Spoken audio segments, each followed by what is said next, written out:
Hello, powerhouses. So I have Cathy with me, and I am so excited to have this conversation with you, Cathy, and chat about your journey, because if there is anyone who has a cool story to tell, and more importantly, I think ended up where you never thought you would, you're it.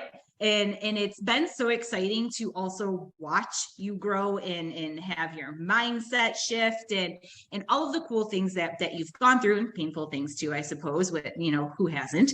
And so if you could, everyone's heard your very impressive bio and resume. Haha, should be impressive coming from the expert herself.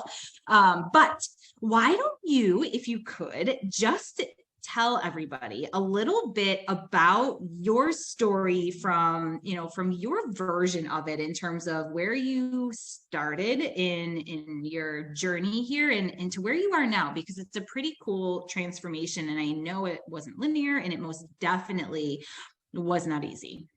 Yeah, thank you, Nicole. Yeah, thanks a lot. Yeah, I mean, I am the owner of Inspire Careers, but my journey started a long time ago. I went to nursing school and I was a registered nurse, and I worked at Sisters Hospital here in Buffalo for 15 years, and I loved it. When I graduated in the 80s, there wasn't a whole lot of opportunity for women, not like there is today, right? And just even my friends were just kind of branching out into some male dominated fields. But I chose nursing. I loved it and enjoyed it. And then I had an opportunity to leave the hospital and do medical case management. And I actually worked remote in those days, and that was in the mid 90s. That was kind of different. Now it's very commonplace, but that wasn't the case then. And what I would do then is I would use my nursing expertise and help people that had been injured at work or injured in car accidents, try to get back to work sooner. And I'd be working with their employers and their insurance companies to help them get back to work. And so that was good, and that was fun. And then that led me to a position at Tops Markets, and that is back in the day, back in the day. And I started going to Tops Markets. I took a job as a medical case manager, working directly for the operators there, going into the stores, helping people that had injured themselves at work and tried to bring them back to work sooner. So that was really rewarding. And it took me really out of the hospital space and into a retail commercial environment, and learning about risk management and just really learning about business in a way that nurses just were not prepared to do. And even now, it was a completely different world for me. But I did that for a while, and then my job went away, and who doesn't have that story about how their jobs go away? But interestingly enough, the job went away, and I went to my boss one day and I said, you know what? I said, I could save you some money. If you let me kind of take the same model that we were using for the workers' comp, and you let me start a disability program here, I could save you even more money. You don't want to get rid of me. You want me to start a new program. And my boss said, okay. And my boss gave me the job to let me start a new program. So that took me down into the HR department, and they gave me a desk as a nurse and said, okay, you can work with, from a disability standpoint, people that had had injuries at home. Start bringing them back to work. See what you can do to save us some money. So I did that for a year. I started a whole program there, and that was cool. And then, of course, that job went away too. And at the time, Tops was in a lot of transition, and a lot of positions were open. And there was a position open in HR. And I wasn't qualified to do HR. I've never done human resources. I had no idea. But again, I went to my new boss and I said, I want the position there. I see the position is open for the benefits, the compensation and benefits manager. I said, I know you're going to let me go because, I don't have a job anymore, but I want that job. And my boss said, you're not qualified for that job. And I said, I know I'm not, but I want to learn it. I'm sure you can teach me. And my boss at the time said, he goes, you know what, Cathy, we are restructuring. That job's only going to be available for a year. Go ahead and see what you can do with it. How much damage can you do is what he told me. Learn whatever you can, take it with you, figure it out. So I did. I took the job in HR, and that started a 19-year career in HR for me. I went back to school. I got a business degree. I got an MBA. I got all my certifications for HR. And after a couple of years, that job went away, and they transferred me to a sister company. And that's where I took an HR leadership role. And I actually ran an HR department there for 12 years. So I had worked my way from nursing up to the top of my company in an HR position, and I was running an HR department for a warehouse out in Lancaster, New York. And I did that and I loved it. Best job ever. It was a distribution center. It's where the Amazon warehouse is now. But I did that. But again, learned the business, learned operations, really got in and learning about employee issues. And that job went away too. The whole business went away in September of 2016. They closed the entire thing for reasons unrelated to the facility, but they closed them. And I was out of a job for reals at that point. And so I had to decide what to do. And I took a couple short-term HR jobs, but I knew I really didn't want to do HR forever. I knew I wanted something else. I just didn't know what. And so I took another job. And actually, I got fired from that job. I was a director of HR somewhere and I got fired. And I like to talk openly about it now because I think a lot of people have that story. And Oprah Winfrey talks about how she's been fired, and Elon Musk, all these great people. So I'm like, I'm in good company. I don't care anymore. And I got fired from the job, not because I didn't do the job, but because I really did the job actually very well. But they wanted a different direction, which was fine. I wasn't the right fit for that. They let me go. And that's when I said, I am not going to let anybody control my destiny anymore. I'm tired of people pulling the rug out from underneath me. I've been a single parent for 23 years, and I have had to do this on my own, and I have to raise my kids by myself. I can't continue to wait for people to take my job away. So that's when I started. I said, you know what? I think I can write resumes. I don't know, the idea kind of came to me, and I had gone through some outplacement help. When I lost my job, and I said, that is a job I want to do. I can help other people. I have the background from HR. Mm-hmm. And so I started writing resumes, and I started learning about career coaching. And then I started subcontracting for the original owner of Inspire Careers. But I started my own business, and my first business was called Write Resume for the Job. And I started doing resumes, and I went and got certification in doing resume writing, and became a certified career coach, trained under the best. And then when the original owner of Inspire Careers passed away, I bought the business. So now I had two businesses, and I had legacy clients from her. I was creating my own, I was networking, and I was building the business really based on my own style and what was important to me. So now I've been doing this work now for 6 years, I guess. And it's really grown beyond my expectations, and I absolutely love it. And I'm so honored to work with executives all over the country. I have clients in Asia and in Europe. I work with some of the highest level executives and some of the most high profile global companies. I work with former NFL players, and it's just been really cool learning what other people do. Mm-hmm. And really gaining an appreciation for what people do and how it impacts our lives. Yeah. When you work with these people doing these jobs. So, careers are not linear, and I guess that's a long story, but I'm a little longer from my career. But it's been an exciting time, but I'm looking forward to seeing, what the next couple of years will bring too. Mm-hmm. But life takes us on journeys you don't necessarily expect. Mm-hmm. It sure does. And I think one of the things I love most about you is you just get shit done. Like, does not matter what life throws your way. You're like, I will figure it out. And you do. Yep. And I think, that is probably, for everyone listening, that is likely most impressed about you is back when you negotiated your own position and had the gumption to do that. Not a lot of women did. Especially in the 80s. And it was just so different back then, like, I know that's, as if I was working back then, but from what I hear, and it truly was. And quite frankly, it was different even when I started working to what it is now, looking back at 2008, 2009, and to be able to have that confidence is I think incredible. And, and for you, I think it's probably how you fast tracked your company so much, but you, you come off is this very confident, competent person. But can you talk a little bit about some of the real challenges you've had now as an entrepreneur and how you've overcome them? Because I'm sure that you've definitely navigated some difficult, probably issues around confidence, not confidence around your ability to do the job well, but confidence around, holy shit, I'm running a big company now. and some of those challenges that you've had, and how you navigated them. Yeah. Yeah. It sounds like a great gig now, but I'll tell you what, you're right. It has been fraught with just stuff. I'll tell you, part of the success is not that I have necessarily been competent, yes, but not necessarily confident. Sometimes it's been out of pure ignorance. I've asked for things just because I was ignorant and I didn't know any better. Maybe I shouldn't be asking, but you got to ask, well. right? What's the worst thing they can say is no. And so right. I kind of try to live by that philosophy. As an entrepreneur, though, I have learned that you always, in my opinion, you always have to start taking the moves before you're ready. If you spend too much time, you get stuck in analysis paralysis. We all want everything to be perfect. We want to feel like we have everything sorted out.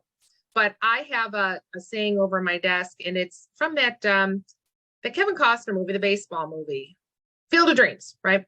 If you build it, they will come. And I have it over my desk, and I say, if I want to introduce a new service or I want to do something different, if I build it, they will come. And it always works. Like, I start something, I create something, and then within days, I've sold the first one. It's like the universe kind of picks up on that energy, and before you know it, and it's not even advertised yet, or it's not even marketing, like it's not even formed. But I'm one of those people who says, all right, well, if they're standing at the door, I better figure out how to serve them. And I better figure it out now and figure it out on my feet. And so that's how I've kind of done things. Made a lot of mistakes, asked people for favors that they weren't willing to do. And that's okay. Not everybody gets it. Not everybody you're aligned with. Sometimes you just have to be able to walk away and say, thank you, But I ask more than, I try to ask more times than I don't. And I try to consciously ask. And I guess that's one of the things I always would say to entrepreneurs too, is when you're afraid, that's the time to take the step, because that's probably where the growth is happening. And that's probably where the quantum leap is going to happen for you, and I know you're my coach. I'm going to be honest, right? You push me. You push me too. Yes, I do. Right. And I push myself. So when, I came to you and I said, I've done as much as I can do, I need to be pushed harder. Right. And that is absolutely, I think, key to continuing to grow, because it's really easy to kind of get stuck in that mentality of all is working. Yeah, I'm going to put it on cruise control. Right. But, and that's okay. If that's where you are in your business's maturity level. For me, I want more. I still want more. I want to be able to see what I'm capable of. So, but I would say one of the biggest mistakes though, too, is not always knowing the right questions to ask. Like, I thought I've asked the right questions, only to find out I should have asked better questions. I should have asked deeper questions about things. Sometimes I've made some bad money decisions, or I've made some bad decisions about, like, I've joined an organization. I'm like, why the heck am I here? And then I should have figured out if that was really aligned. Okay, nothing I can't change there. So it's a learning curve. And the important thing is just not to make the same mistake twice. Yeah, that's it. Isn't that the truth? Because you're going to keep making them, right? Yeah. Spoiler alert, they're always going to come. But I think, and being self-aware is huge. And you are. And I think that is one, if I have one gift, that is same gift, right? I know exactly what I'm horrible at and where those gaps are. And to your point, Cathy, like, that is the perfect time to ask for help or stretch the rubber band, if you will, right? Especially if you are in a growth mindset and you're like, man, like, I can do more, and I just need to find out who can help, right? Because I know that I'm capable. And so I think even having that trust in yourself in the process is critical, because there's always a way to make it happen, to figure it out, but you have to be willing to take that step of faith in yourself forward. And yeah, there's definitely nothing wrong if you're okay where you are. But I think most of us listening here are of the mindset like, oh no, I can do more, make a bigger impact, create something really cool, really remarkable, and then have this legacy to live, or leave rather. And I think that is extra special, for sure. And just being okay with knowing that it's not going to be easy, even though you've come so far. It's like things just change, right? It's like the challenges change. And then as you learn better questions to ask or how to navigate those things, and even shifting your support system, it allows you to take those previous, I think, lessons and use them almost as a superpower, right? Yes. In Yes. terms of being able to get more laser focused in where you have to go. And even just now, you've had an epiphany in terms of, oh my gosh, like I've been doing it this way and working with this group of people for so long. I want to focus on like what I love now, and that's okay. And I think, and we should talk about that a little bit, because we were, and you were at an inflection point in your business where you've grown to a point and you're like, this is really great, but what's the succession plan? What's the long run? What's the game plan, right? And how can you take what you have now and scale it, but more importantly, make it more realistic for yourself long term, so that you can grow not only in a vertical way, but laterally as well, and adding to your team. So why don't you talk about that a little bit, actually, Cathy, in terms of kind of how you came there? Because I think to some degree, a lot of us are terrified of saying, I'm only going to do this now, and hire people to do the other parts. And I struggled with that quite a bit too, even in our business, and finally saying, I'm not doing, succession planning anymore. I'm not doing, the life insurance anymore. I'm going to have Sarah do that. And that's okay, because she's really great at it. And I'm going to stay in my lane and go narrow and deep and be the expert here, because I love it, right? I love the coaching part of the business, or the financial planning part of the business, because there's, so many ways that you can add and grow. So why don't you talk about that a little bit? Yeah, I really had to take a hard look at my strengths and to be able to say, why am I not leveraging them like I should be? Yeah. Right? Because I think that the impulse sometimes is to remediate what isn't our strength and get better at that. So over time, I've spent a lot of time trying to get better about things that I'm never going to get good at. Right? Like one of the very first things I ever did for my business was to hire a bookkeeper, to hire help with that, because I know you put me in front of an Excel spreadsheet and I will melt down. It's not my thing, right? But put me in front of a Word document and I'll write a book.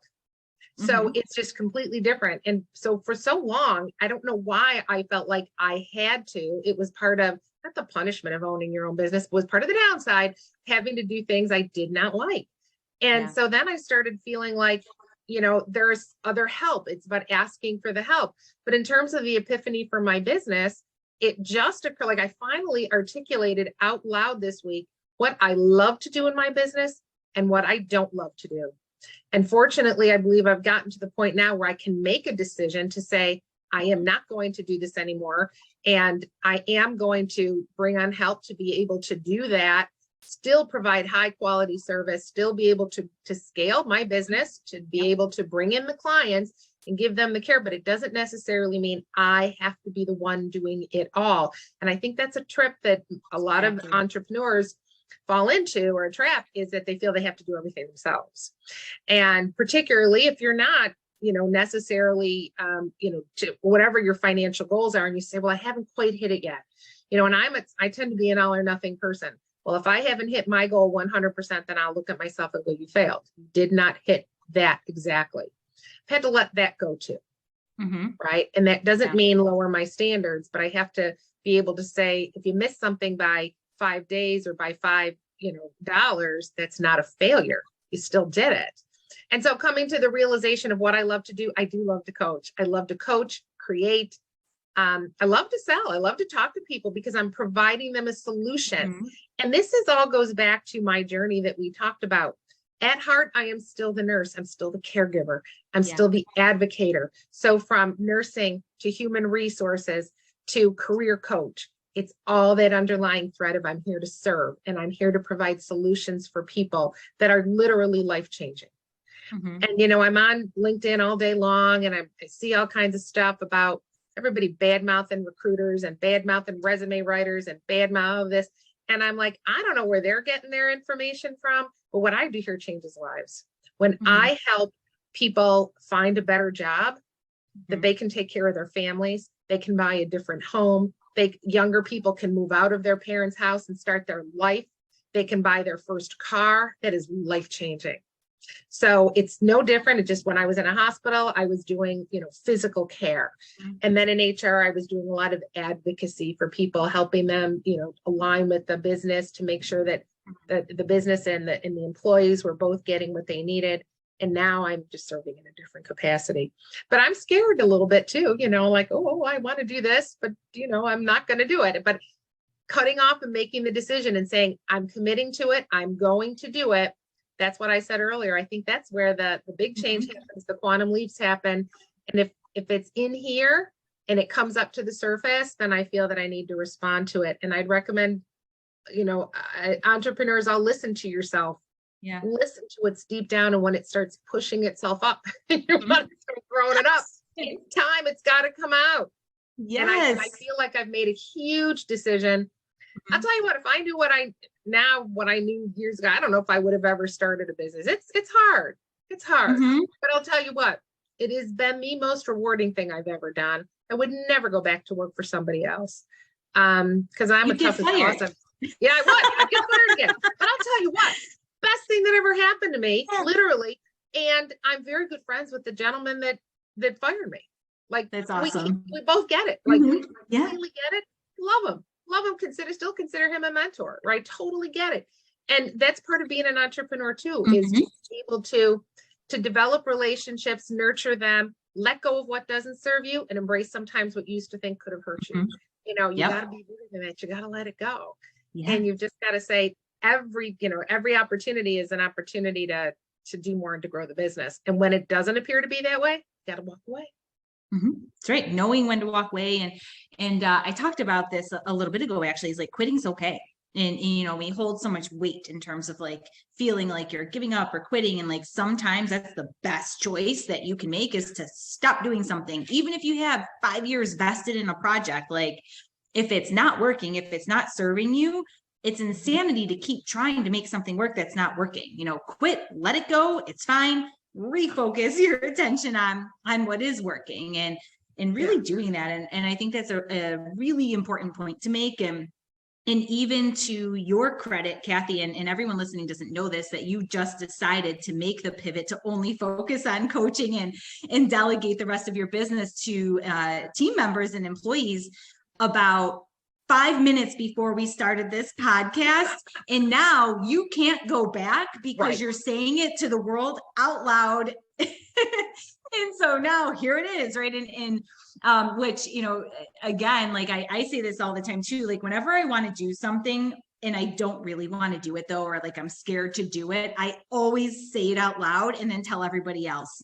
Because one, I don't want to look like a liar and let other people down, but then it's like, oh wait, shit, like now I have conviction behind this. I do need to move forward and do it, even as much as like going to networking events, because if you don't know yet, I am very introverted, believe it or not, and hate networking events, but I always tell everybody that I'm going, so that way I can't back out of it. It's like, it's getting there, and then I love it, but it's getting there is the first step. So kudos to you, right? And just making that decision and moving forward. And I think it'll be a tremendous thing. And you're filling a huge need that doesn't exist as well. And I think when, as entrepreneurs, we find that niche and you're like, holy shit, nobody else is doing this and I can crush it, to own that decision and go after it like wildfire is where that next level occurs, and trusting that best in your business, and to like let everything else go and give that to someone else who can do it better, right? And that's the beautiful part of being the CEO, is you can hire people smarter than you to do the things you don't want to do. And to me, that's so much fun. So I think that we would be doing a disservice to everybody listening too, if we didn't get a couple tips from you in terms of how you are leveraging LinkedIn, because that is, to me, it's a social media platform that I don't get. And actually, I do believe, especially from some of the circles that I'm in, it's probably under leveraged a lot by fellow entrepreneurs in terms of how they're hiring, but also connecting, collaborating, finding really good referral partners and leveraging it to their benefit. And not a lot of people talk about it because it doesn't seem as sexy as Instagram or TikTok or all the others. So Cathy, like, help us. How can we use it like you've used it and really Yeah. learn how to leverage it better? Yeah, I call it Learning to Love LinkedIn. And actually, that's the name of the webinars that I give for LinkedIn, because people do, you need to learn to love it to kind of get Yeah. on it. You know, if you're going to go into it and say, I hate it, but I'll do it, you're not going to embrace it, and you're not going to get the most out of it.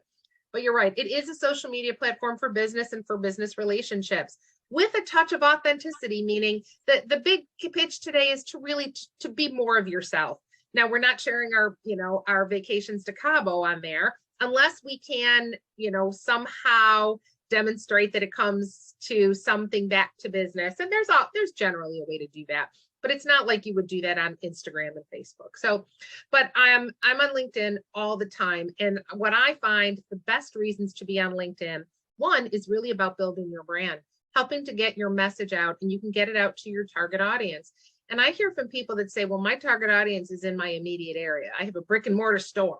Right. And that's where, so I don't go on LinkedIn because my clients aren't on there, or my customers.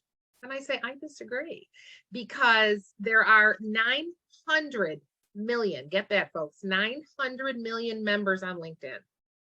Somebody's out there looking for what you've got to sell.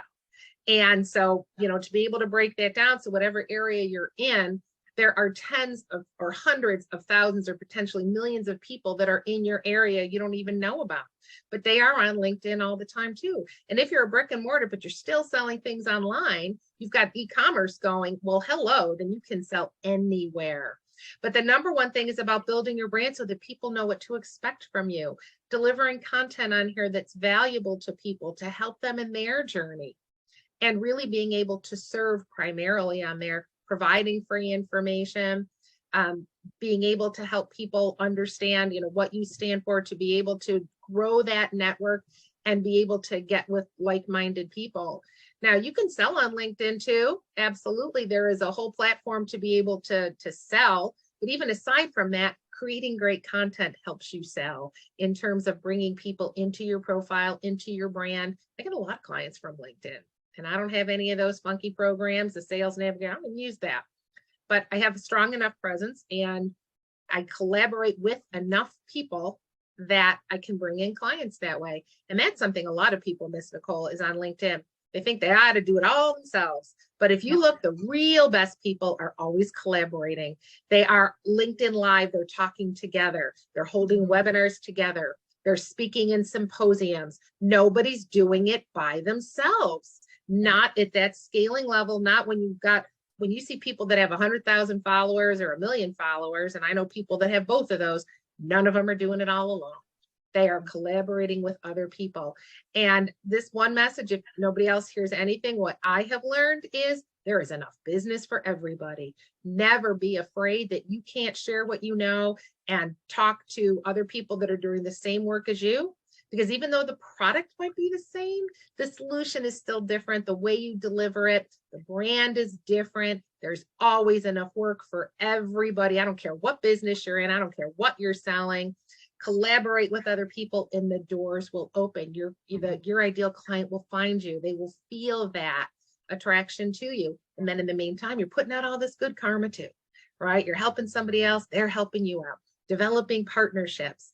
So being on LinkedIn, and it doesn't require a 10-hour-a-day commitment, but to get on there consistently, because like with anything else, you wouldn't go to the gym once a week and expect to get your six-pack, right? I mean, you've got to do it consistently to be able to make that presence. You make a commitment, you make a social calendar, your social media calendar for them, or you make a schedule and say, Monday, I'm going to do this, Wednesday, I'll do this, Friday, I'll do this, no more, and be done. Right. There are tricks. And now you can see people online saying, well, the LinkedIn algorithm, you have to post on Wednesday from 12 to 1. Yeah. I mean, I guess you could get into that. I don't do that. I don't, there are people that, and they can tell you to the letter exactly what to do. They can tell you how many characters to have in your post, what time, what color font you should have, all of this stuff to get the most reach. But the reality is consistency and good content. That's where it all comes down to. But if you are not using LinkedIn, business owners, you are leaving money on the table. There is something for everyone there. You can consider it your own personal website. Doesn't mean you still don't need to have the website for your business, but the media capabilities are there. There's nothing you can't do on there. So what I heard you say is there's no excuses. That's exactly what I said. So glad you phrased it that way. Really good What I stuff. said. So There yes, isn't. no excuses. And Cathy, you're no bullshit. So again, another strong quality about you. So this was awesome. Thank you so much for everything that you shared, the story that you told. We are going to have all of Cathy's social media handles and links in the show notes. And I also want to make mention for all of you business owners who have children who are college graduates or newer into the world of business, and maybe you want them to go work somewhere else on someone else's dime before they come into your business.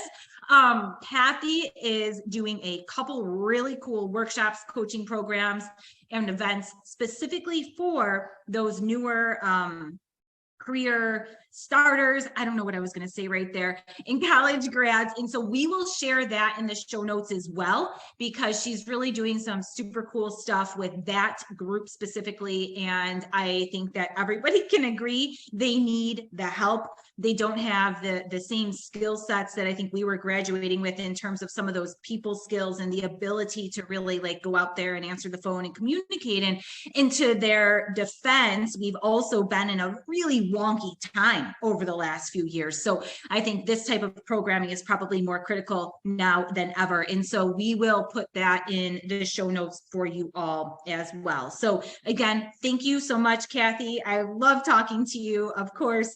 And for everyone listening, continue to be the PowHerhouse that you are.